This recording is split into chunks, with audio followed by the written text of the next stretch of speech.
A distressed single mother solicited a ride from a stranger, unaware that he was a wealthy CEO grappling with emotional turmoil. During a tempestuous evening, the wind shrieked through the desolate streets, dispersing shattered branches across the rain-slicked pavement.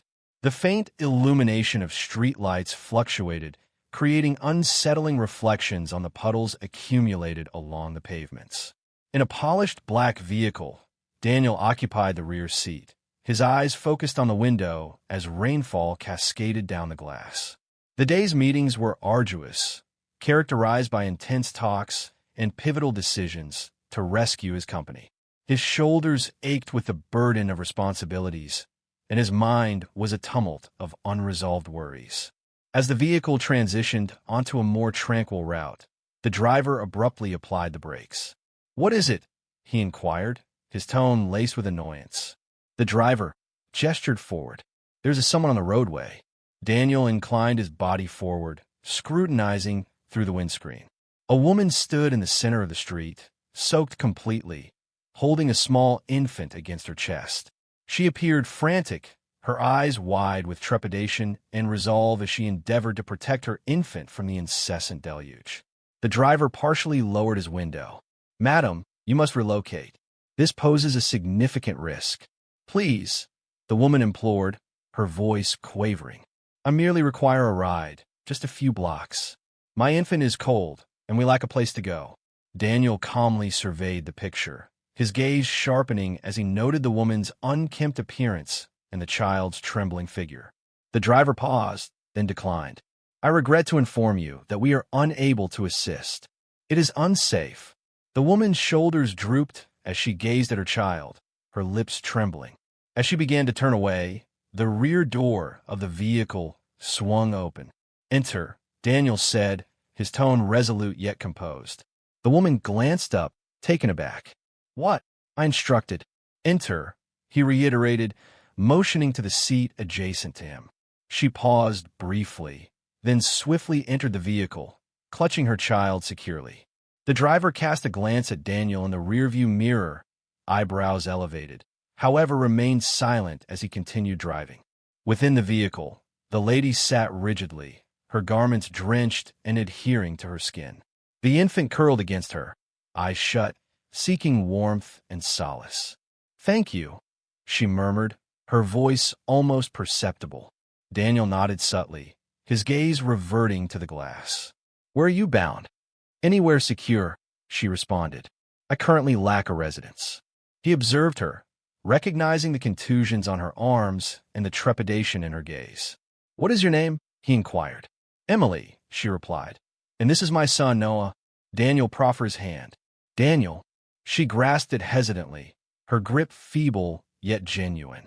The vehicle traversed the rain-drenched streets, the silence between them punctuated solely by the cacophony of the tempest outside. Daniel observed Emily peripherally, recognizing the fatigue marked on her visage and the defensive manner in which she cradled her infant. After a brief interval, he inquired once more, "Do you have any relatives in proximity?" She shook her head. "No, it is merely us." He contemplated this, then resolved, "You will accompany me." Emily gazed at him, her eyes reflecting perplexity and trepidation. "What do you mean?" "I possess a guest house on my property. It is secure and dry. You may be there until you resolve your situation."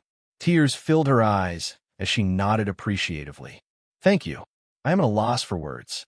"There is no need for words," he responded. "Simply attend to your kid." Upon the car's arrival at Daniel's estate, the gates opened quietly, unveiling an expansive property encircled by towering trees. The main house stood prominently, its lights radiating warmly against the night sky. The driver parked adjacent to the guest house, and Daniel emerged, shielding Emily and Noah with an umbrella as they alighted from the vehicle. He guided them indoors, revealing the modest yet cozy area. "Food is available in the kitchen, and the bathroom is equipped with necessities," he stated. "Make yourselves comfortable." Emily surveyed her surroundings, her eyes filled with astonishment and incredulity. "This exceeds my expectations." "Thank you," Daniel responded with a slight smile. "Please rest. We will converse further in the morning." As he prepared to depart, Noah extended his hand and touched Daniel's. "Thank you, sir." Daniel gazed down at the boy, a brief expression of sentiment crossing his features. "You're welcome, Noah." He exited into the rain, the door closing gently behind him. Within, Emily embraced her son tightly, tears cascading down her cheeks as she murmured, "Perhaps circumstances are finally improving." Outside, Daniel paused, drenched by the rain as he gazed into the obscurity. The presence of Emily and Noah had awakened profound emotions within him, sensations he had not experienced for an extended period. He inhaled deeply and then proceeded to the main house, his mind tumultuous with reflections on the unforeseen encounter that had altered the trajectory of his life. The storm subsided prior to dawn, leaving a silvery mist lingering over the estate grounds. The guest house windows emitted a faint glow in the early light, and warmth gradually returned to Emily's trembling limbs. She had scarcely slept, her body curled protectively around Noah as he slumbered beside her on the small sofa. Despite her exhaustion, a sense of tranquility had settled within her spirit. After weeks, perhaps months, she was no longer apprehensive about the impending hour. Later that morning, Daniel returned to assess their situation. He lingered in the doorway of the guest house, observing the unassuming tableau. Emily, clad in a borrowed jumper from the housekeeper, tenderly spoon-feeding Noah cereal while softly humming a lullaby, nearly imperceptible. Her movements exhibited a serenity, a grace derived not from affluence, but from resilience. "Would you contemplate remaining here for a time?" Daniel inquired after a brief silence. Emily reacted with surprise. "I do not wish to impose. Stability is essential. A secure environment is required, and the residence necessitates assistance. Cleaning, cooking, and overseeing daily tasks. I am able to provide that to you." She gazed at him ambivalently, caught between pride and desperation. "You would place your trust in an unfamiliar individual within your residence." He stated tersely that he had permitted one to enter my vehicle. "The remainder constitutes a little advancement." She grinned subtly. "Indeed, affirmative. Thank you very much. I will exert much effort." "Yes, sur you." And she complied. In the ensuing weeks, Emily established a routine. She up early, assisted the housekeeper with breakfast preparations, arranged rooms, laundered linens, and swept the floors. Noah swiftly acclimated, engaging in silent play within the garden, frequently under the vigilant supervision of Daniel's security personnel who had been directed to provide him unrestricted movement. Emily maintained her distance from Daniel. She shown respect, remained silent, refrained from entering his office without prior knocking, and did not prolong her presence beyond necessity. However, Daniel saw all details. Her consistent ability to fold napkins with impeccable corners. Her pause during cleaning to delicately collect Noah's toys exemplified a tenderness that most individuals would overlook. She addressed the houseplants while watering them, as though they required comfort as well. He observed her more frequently than he intended. Upon observing her position beneath the morning light streaming through the kitchen windows, with her eyes closed and simply inhaling, he was captivated. On another occasion, he observed her dancing languidly in the corridor, cradling Noah in her arms, swaying to music audible solely to them. Then arrived the night he could not forget. The hour approached midnight. Daniel had been pacing in his study, unable to sleep, as memories gnawed at his chest on this particularly silent night. He resolved to procure some tea, any means to alleviate the stillness. Upon entering the kitchen, he halted abruptly.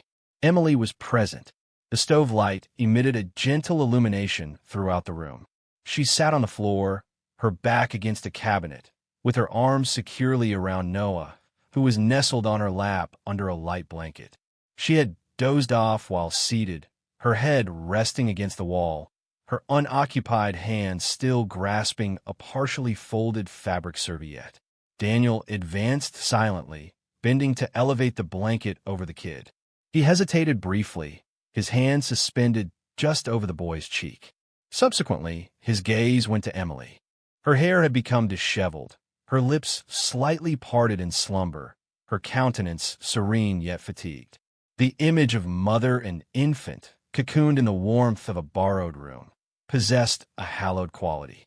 Oblivious to the guy kneeling beside them, Daniel reached down, delicately smoothing the edge of the blanket to cover Noah's exposed feet. His fingers grazed Emily's hand. She stirred, her eyes flickering open, and their gazes intersected. "I did not intend to fall asleep here," she mumbled, hurriedly sitting up. He experienced a distressing nightmare, and I reassured him. "It's all right," Daniel stated gently. He assumed an upright posture. The kitchen exuded warmth, which was understandable. Emily offered a small grin while brushing hair from her face. "I will return him." Daniel hesitated. "You may leave him here for the time being. Just ensure you also take time to rest." As he went to exit, he lingered at the threshold and glanced back. Her gaze remained fixed on him, and in that silent, ephemeral moment between them, a transformation occurred. Unarticulated, yet profoundly comprehended. Mornings now arrived with a gentler quality. The previously frigid, impersonal hallways of Daniel's opulent estate had gradually been infused with a novel cadence, characterized by the aroma of cinnamon wafting through the air, the melodic whispers of lullabies emanating from the garden, and the subdued clinking of dishes being manually washed rather than by machine. Emily had integrated into the household, neither as a guest nor as a servant, but as a presence that the very walls appeared to embrace. She navigated the space with deliberate intent, tidying the hallways, modifying curtains to enhance illumination, cultivating herbs outside the kitchen window, and baking uncomplicated breads that infused the rooms with unspoken memories. A newfound gentleness permeated the atmosphere, which Daniel observed without immediate comprehension. It signified the resurgence of vitality in a locale that had been suspended in time. He gradually increased his presence at home. Initially, this was inadvertent, an unexpected meeting cancellation, a phone call conducted from the library rather than the office. Subsequently, it became intentional. He tarried at the breakfast table for a brief moment longer, traversed the kitchen unnecessarily, and halted in the hallway to eavesdrop on Noah's laughter in the garden as Emily instructed him on pressing flowers between the pages of an antiquated book. He began to observe details he had previously overlooked for years. Emily's habitual humming while cooking, her varied hairstyles according to the task, loose for baking, tight for cleaning, and braided for gardening. Noah's laughter resonating through the marble halls as if it were inherent to the space, and her genuine laughter, untainted by forced civility. Daniel experienced a sensation in his chest, as if something previously concealed had been disturbed. Their conversations expanded beyond mundane topics such as groceries and chores to encompass literature, classic films, and childhood aspirations. Emily recounted anecdotes from her adolescence in a small town, revealing her former desire to become a florist and her fondness for rainy days, which rendered the world feel more intimate and secure. Daniel attentively listened. He also shared selectively curated truths. He expressed his disdain for black-tie galas, revealed that his preferred time of day was just before dawn when everything felt suspended, and stated his disbelief in fate. However, he occasionally contemplated whether certain encounters were predestined, yet he refrained from discussing his true past. One afternoon, while Emily tended to the rose bushes behind the house, Daniel observed from the study window and noticed Noah seated cross-legged nearby, drawing in the dirt with a stick. Emily glanced at her son and smiled, brushing a curl from his forehead. Daniel experienced a pang within him, akin to longing. That evening, during a modest dinner she prepared, consisting of roast chicken accompanied by rosemary and garlic potatoes, they sat in the kitchen alone after Noah had succumbed to sleep. "Is everything satisfactory at work?" she inquired nonchalantly while pouring tea. Daniel affirmed, "As usual. Numerical data, conferences, news headlines." Emily beamed. "You present it in a highly glamorous manner." "It is not." She reclined on her chair, observing him. She remarked after a pause that, externally, one appears to own everything. Daniel elevated an eyebrow. "What is the implication of that?" She paused, deliberating her choice of words. "The residence, the vehicles, the corporation. He stated that you own more than what most individuals can envision, awaiting without any activity. However, she continued, her tone now gentler. You appear more desolate than I have ever experienced, despite enduring some very solitary days. Daniel remained unblinking. Emily maintained eye contact, but refrained from probing further. Her voice conveyed neither blame nor reproach, but rather inquiry and perhaps care. Following an extended silence, Daniel ultimately remarked, "Appearances can be misleading." He then rose, his cup unconsumed. "I must return to some calls," he stated, his tone inscrutable. Emily did not impede him. However, that evening, as he sat solitary in his study, gazing at the flickering flames, her words echoed in his thoughts. "You appear lonelier than I have ever felt." For the first time in a considerable while, Daniel contemplated whether his loneliness was evident, and if perhaps someone like her could perceive beyond the facade he had maintained for years. The late afternoon sun gently illuminated the study through the tall windows, creating elongated shadows on the polished wooden floor. A serene tranquility pervaded the atmosphere, interrupted solely by the sporadic rustle of leaves outside and the ticking of an antique clock on the wall. Emily had devoted the majority of the morning to dusting and organizing the room. Daniel's private office, typically restricted, was left ajar today.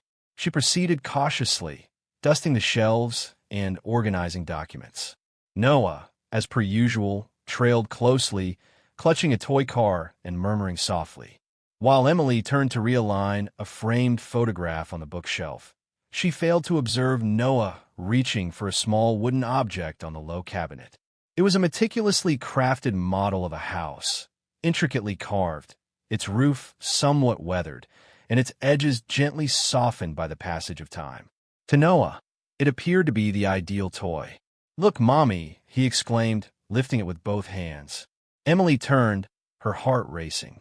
"Noah, set that down." At that instant, the door to the study opened, and Daniel entered. He became immobilized, his gaze fixated on the object in Noah's possession, and in a moment, his demeanor transformed entirely. His jaw clenched, and his voice emerged with a piercing intensity, louder than Emily had ever perceived. "Do not touch that." Noah's smile dissipated. His hands trembled, and he released the model with a faint gasp. The young boy's countenance collapsed as he fled into Emily's embrace, weeping. She immediately enveloped him, drawing him near while gazing up at Daniel, her eyes filled with incredulity. "He did not intend to," she articulated, her voice strained with emotion. "He is merely a child." Daniel's respiration was irregular. He remained motionless for an extended while, fists clenched, before turning and exiting the room in silence. That evening, after Noah had wept himself to slumber, Emily paused outside the entrance of Daniel's study. Her hand lingered above the doorknob, uncertain whether to knock, yet some impulse, guilt, concern, or the resonance of the expression she had observed in his eyes, compelled her to proceed. She gradually opened the door. Initially, Daniel overlooked her presence. He perched on the brink of the leather recliner, the illumination subdued. In his possession was the wooden house, now restored to its entirety. He glided his fingertips across its surface, much to how one could delineate the contours of a recollection. Emily remained silently at the threshold, observing. Ultimately, he articulated, his voice subdued and gravelly. "It was the final item they provided to me." She approached, her footsteps scarcely perceptible. "My parents," he said, "they believed they had achieved success when I was admitted into college. They regarded it as a symbol. Create something enduring, Daniel," they advised, his lips forming a thin line. They perished 2 weeks later in a car accident caused by a drunk driver. Emily's breath seized in her throat. He stated that he was scheduled to dine with them that evening, but he canceled due to a meeting, believing there would be sufficient time. He gazed down at the model, his eyes shimmering. There was not. Emily remained silent, opting to sit on the floor beside his chair, tucking her legs beneath her. The stillness between them was not oppressive. It was sincere and unadorned. "I apologize," she murmured. Daniel offered a slight nod, one that recognized anguish too profound for verbal expression. I wasn't truly angry at him, he stated after a pause. Not really. I was apprehensive that something so delicate could be shattered once more. Perhaps that renders me vulnerable or simply unprepared. Emily extended her hand and placed it onto his. It renders you human, she stated softly. He turned to face her, and for the first time since their acquaintance, she observed a man no longer sustained by pride or detachment, but by recollection, trepidation, and an intense, profound yearning to grasp anything tangible. At that point, neither party uttered another word. They merely remained seated together in the silence. Two individuals who had experienced loss, gradually and quietly comprehending the essence of starting anew. The subsequent days after that tranquil night in the study unfolded with a delicate elegance. There were no admissions, no grand proclamations, yet the atmosphere between Daniel and Emily had transformed. Their gazes remained fixed for a moment longer. Their silences conveyed greater significance. Even Noah appeared to observe. He would clasp Daniel's hand when strolling in the garden or nestling on the couch between them during movie nights, as if they had been engaging in such activities for years. Daniel had a resurgence of joy. Subtle, instinctive smiles emerged when Emily smiled or when Noah confidently displayed a crayon drawing of their family. He refrained from discussing the future. He was unaware of the method. For the first time in years, he experienced tranquilly in the present moment. Subsequently, there was a knock at the gate. It was a Saturday afternoon. The residence was silent. Emily was baking banana bread with Noah in the kitchen, while Daniel examined files in his study. The intercom emitted a buzz.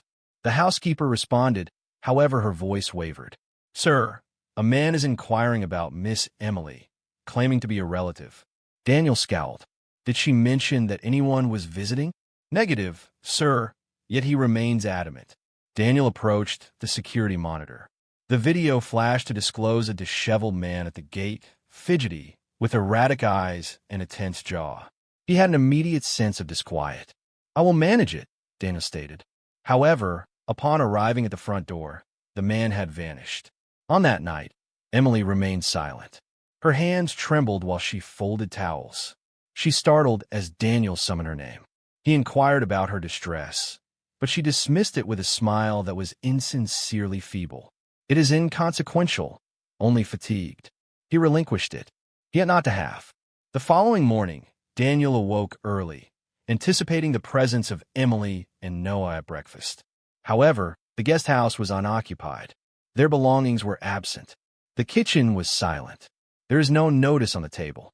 The hallway is devoid of laughing. Alarm intensified. He hurried to the main home, summoning the staff and inspecting every room. On the front steps, concealed beneath a little flower pot, he discovered the note. It was inscribed in tidy, rapid script. "Daniel, I appreciate everything. The protection, the kindness, and the hope you provided when I had none. However, my past is entangled, and I shall not permit it to disrupt your tranquility. You provided me with a residence. I cannot permit that to transform into a conflict zone. Kindly refrain from searching for me, Emily." His grip on the paper intensified. The words became indistinct as anger and trepidation surged like a tempest within his chest. He wrinkled the message, rushed back within, and insisted on explanations. The housekeeper was the one who ultimately spoke. "I believe it was not my place, sir, but I observed a man outside the guest house yesterday." He shouted at her. She instructed him to depart. He issued a threat, claiming he would take the boy. "I intended to inform you, but I believed she had it managed." Daniel's jaw tightened. He threatened to take Noah. "Yes," he stated, "if you do not acquire the funds, I will take him. I will ensure you never encounter him again." Something within Daniel fractured. He traversed the floor, breathing heavily, obtained the security footage. Each camera, each perspective. "I desire his visage." His tone was frigid, yet underlying it lay an incessant, overwhelming panic. He had permitted them to depart. He had allowed them to return to peril. No, he would locate them. He would ensure their safe return, not alone out of concern, but because they belonged to him. Although he had not articulated the sentiment, nor allowed himself to accept it, they belonged to him. No past, no individual, no creature would deprive him of them. Rain pounded the small town, saturating the corroded tin roofs and transforming narrow alleyways into muddy torrents. It was the type of rain that obscured all clarity.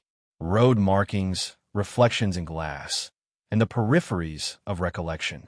Yet, nothing could obscure the instant Daniel encountered her once more. He had devoted days to searching, pursuing leads, scrutinizing surveillance footage, monitoring cash withdrawals, and tracing bus routes.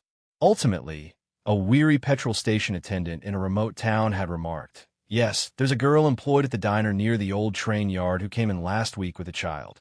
Daniel stood across the street from the abandoned warehouse, observing a flicker of movement behind the shattered window. Inside, disordered crates created a makeshift shelter, and a tattered mattress lay on the floor. Emily was present, hunched over a small heater, enveloped in a frayed blanket, while Noah lay curled beside her, sound asleep. Daniel advanced, his drenched shoes splashing through the puddles. Upon seeing him, her complexion drained. She rose suddenly, her posture rigid. Daniel remained stationary. Emily exited, closing the door behind her, positioning herself beneath the skeletal structure of an awning that provided no genuine protection. Rain assaulted her shoulders, her garments already adhering to her skin. "You ought not to be here," she murmured, avoiding his gaze. "You ought not to be here as well." Her lip quivered. "I was uncertain where else to turn. You ought to have returned home."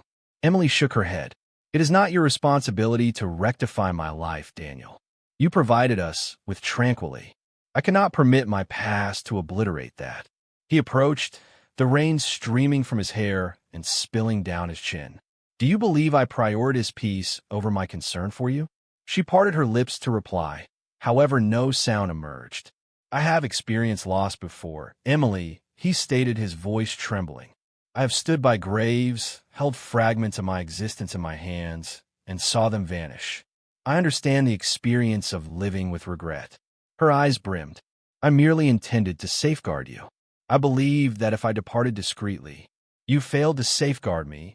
He interjected, advancing another step. "You devastated me." She averted her gaze, as though she could not endure the sight of him. "I apologize." She then sprinted, her bare feet splashing through puddles, her form gliding through the rain like a specter, disappearing into the alley behind the warehouse. Daniel acted without hesitation. He pursued her. The rain was unyielding and obscuring, yet he intercepted her midway down the street. He seized her wrist, not forcefully, but sufficiently to halt her, and pivoted her to confront him. "Emily," he exclaimed, breathless, "cease running." She shook her head, now weeping, her chest heaving. "I am uncertain." He embraced her. She hesitated momentarily, then succumbed to him, her fists gripping the back of his coat, her face nestled against his chest. The tempest raged around them, yet all Daniel could discern was the sound of her breath, fractured and frantic, alongside the rhythm of her heart against his own. "I've already lost one family," he said, tears blending with the rain on his face. "Do not compel me to endure another loss." Emily grasped him tightly, weeping more intensely as every barrier she had constructed disintegrated in the deluge. "You're no longer solitary," he stated gently, "and you shall never be again." They remained in that position for an extended duration, drenched to the skin, enveloped by thunder, wind, and reminiscence. In that instant, within that embrace, they ceased to flee. They were discovered.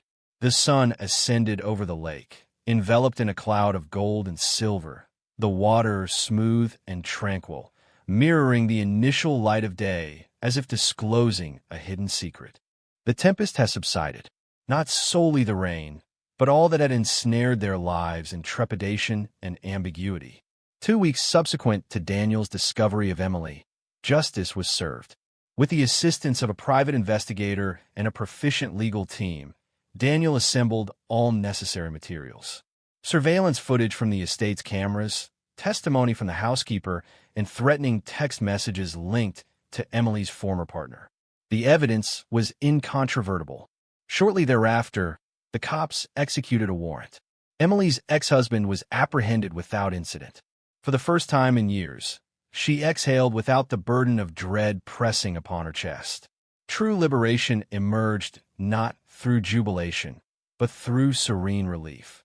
Emily and Noah re-entered the estate. This time, they did not access the premises via the guest house. Daniel greeted them at the front steps of the main residence. Noah approached him without hesitation, as Emily trailed after, her hand gripping the strap of her bag as if it could vanish if released. However, it did not vanish. It became very tangible. Daniel renovated the east wing of the house. Newly applied paint, plush carpeting, and a playroom tailored for Noah, featuring a window seat with a view of the garden. The rear patio is now adorned with Emily's favorite flowers. The kitchen once more emanated the aroma of cinnamon. Safety was no longer the sole concern. It was a residence. Several weeks later, one day, Daniel requested Emily to accompany him on a walk. They ambled alongside the lake, clasping hands. Noah sprinted ahead with a toy sailboat, skipping stones and giggling as if he had never experienced the burden of terror. The trail meandered around the water, culminating at the location where Daniel had initially confided in her regarding his parents, where he had previously sat in alone, yearning for more than mere stillness. He now stood at that same location once more, but this time he was not solitary. He faced her. Emily smiled softly, her gaze probing his features. "Why do I sense that you brought me here for reasons beyond merely seeking fresh air?" Daniel did not respond immediately. He instead retrieved a little velvet box from his coat pocket. Her breath was momentarily suspended. He unveiled it, disclosing a modest gold ring adorned with a subtle row of minute diamonds. Nothing ostentatious, merely sophisticated, enduring like her. "Throughout my existence, I have possessed numerous things, Emily," he stated softly. "Dwellings, energy, affluence. However, nothing has ever truly belonged to me until you and Noah traverse that storm and enter my life." She remained silent, her hands clasped over her mouth, tears starting to accumulate in her eyes. He proceeded, stating that he not only desires to protect you. "I desire to age alongside you. I aspire to create a lasting legacy that would have instilled pride in my parents. I desire to create a family not from duty, but from choice and affection." He knelt down on one knee. "Emily," he said, "will you become my wife?" Her tears cascaded. She nodded, overwhelmed, her voice laden with passion.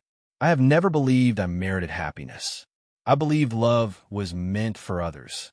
However, she came nearer, her fingers quivering as they made contact with his visage. "You instilled in me the belief that I may indeed possess worth." He placed the ring on her finger. She wept while laughing, and he stood, drawing her into a kiss as the sun shimmered on the ocean behind them.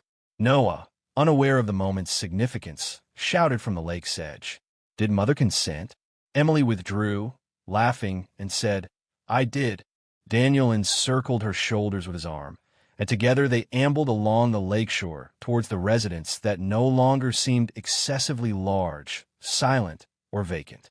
It was suddenly teeming with vitality, familial bonds, and affection. The garden was tranquil that day, illuminated by the gentle, golden glow of the setting sun. Lanterns oscillated delicately from tree branches, their gentle illumination shimmering like ensnared starlight. Rows of wooden chairs were positioned amid vibrant flower beds, their petals fully unfurled, as if they were present to observe something hallowed. The wedding was intimate, attended by a select group of significant individuals, including close friends, a few staff members who had grown like a family, and a minister who had known Daniel prior to the burdens he later bore. The ceremony was not intended for spectacle. It pertained to presence, healing, and hope.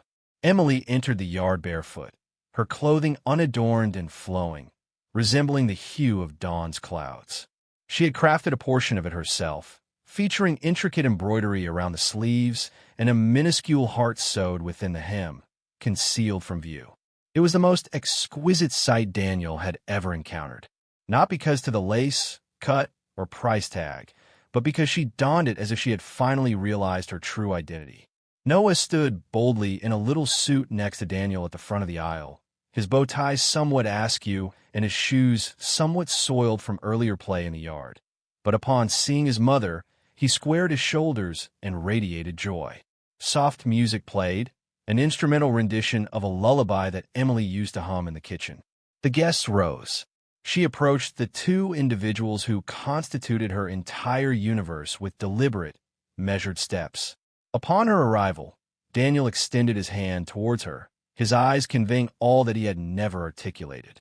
She reciprocated the smile, tears cascading down her cheeks, and murmured, "Hi."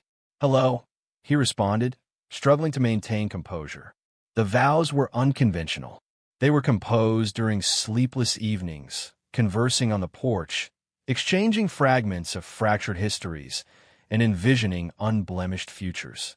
"I vow to be the sanctuary you have never experienced," Daniel declared, his voice quivering. "To support you throughout tumultuous times, to rejoice in each mundane morning, to love you not out of obligation, but out of an irresistible inclination." Emily inhaled, her voice resonant. "I vow to refrain from running again, to confront challenges beside you, rather than in solitude, to maintain faith throughout adversity. You restored my voice, dignity, and joy." Subsequently, it was Noah's turn. He stood on a small stool, grasping a card he had composed himself, which he read with rehearsed pride. "Mother previously wept in obscurity, although now she rejoices in the light. Mr. Daniel brings her joy, and she bakes him banana bread. Thus that is love. I am pleased that we are now a team." The guests laughed amidst their tears. Daniel dabbed at his eyes. Emily kissed Noah on the forehead. Upon their declaration as husband and wife, there was no exuberant cheering, only gentle applause, teary grins, and a profound sense that something fundamentally correct had transpired before them. That evening, as the sun gradually set behind the trees, the family of three gathered at a lengthy wooden table beneath the open sky. Plates of roasted veggies, artisanal bread, and mirth exchanged among them. Candles glimmered, and flowers absorbed the nocturnal atmosphere. Noah reclined his head on Emily's shoulder, drowsiness pulling at his eyelids. Daniel extended his arm across the table and grasped her hand. They remained in that position for an extended period, merely observing the transformation of the sky. Delicate purples, subtle oranges, and a golden band that appeared to extend infinitely towards the horizon. Silence prevailed. It was unnecessary for them to do so. They had been fractured in various manners, adrift in disparate tempests. However, they discovered one another on a rainy night, through a single apprehensive inquiry and a solitary act of benevolence at a time. Although they were not flawless, they were together. For them, that constituted everything. As the sun set on their serene garden wedding, and three hearts synchronized beneath the illumination of lanterns, we are reminded that love does not necessarily manifest with ostentation. Occasionally, it manifests as an unfamiliar individual during a tempest, a minor gesture of benevolence, or a commitment forged under the burden of recollection. Emily, Daniel, and Noah demonstrated that family is characterized not by perfection, but by presence. Healing is attainable, and often the individuals we are destined to encounter appear just when we cease to believe that anyone will. If this narrative resonated with you, evoked the significance of compassion, and reinstated your faith in second chances, kindly contemplate subscribing to Soul-Stirring Stories. We present authentic, poignant, and motivational narratives that serve as reminders for everyone. Regardless of the darkness of the night, love invariably discovers a path. Thank you for viewing, and bear in mind, several narratives remain unresolved. They commence precisely at the point where the tears descend.